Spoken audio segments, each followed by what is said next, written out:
Pemirsa, Komisi 4 DPRD Buleleng memanggil kepala SMA dan SMK swasta kemarin. Hal ini menyikapi temuan Dewan, yakni 3.200 siswa tamatan SMP di Bali Utara yang terancam drop out karena tidak tertampung di SMA SMK negeri.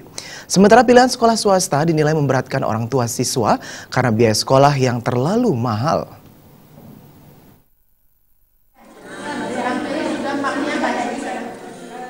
Kisruh PPDB tidak hanya terjadi pada tingkat SD menuju SMP.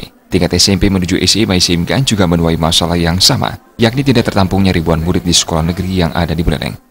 Kemarin UPT Distriporan dan Kepala Sekolah SMA SMK swasta tersebut diundang untuk membahas persoalan yang terjadi saat ini. Sebenarnya, ancaman anak-anak putus sekolah ini sudah menjadi kewajiban pemerintah pusat, provinsi, dan kabupaten bersama-sama merealisasikan kebijakan tersebut. Anggota Komisi 4 Wandira Adi meminta khususnya pengelola SMA dan SMK swasta berperan aktif untuk menampung tamatan SMP yang memang tidak tertampung di sekolah negeri.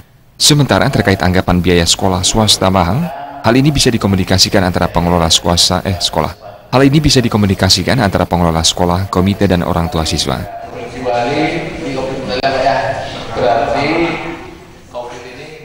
Kami merasa bersyukur sekali manakala pihak swasta bisa berperan aktif, karena kalau hanya mengandalkan sekolah negeri, sampai saat ini pemerintah kita belum siap untuk menampung semua tamatan.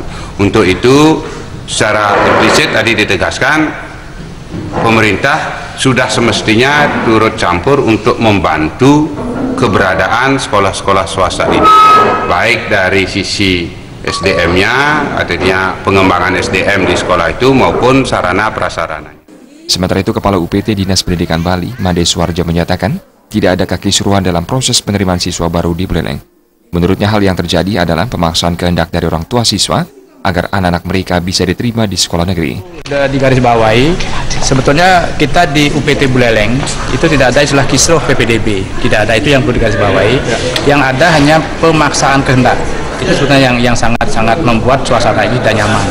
Kalau saja masyarakat paham, sesuai dengan regulasi, siswa tidak diterima di satu sekolah, mereka menerima dengan logowo dari semua jalur tidak terpenuhi, dan mereka harusnya bisa menentukan pilihan di sekolah swasta. Kadang-kadang inilah hal-hal ini yang dipaksakan, inilah membuat suasana tidak nyaman dalam proses PPDB ini. Suwarjo juga meminta pengelola sekolah swasta bisa memfasilitasi calon siswa baru dengan berbagai keunggulan dan memberikan informasi detail dan transparan terkait pembiayaan kepada calon siswa atau orang tua siswa. Komang Yuda, Bali TV.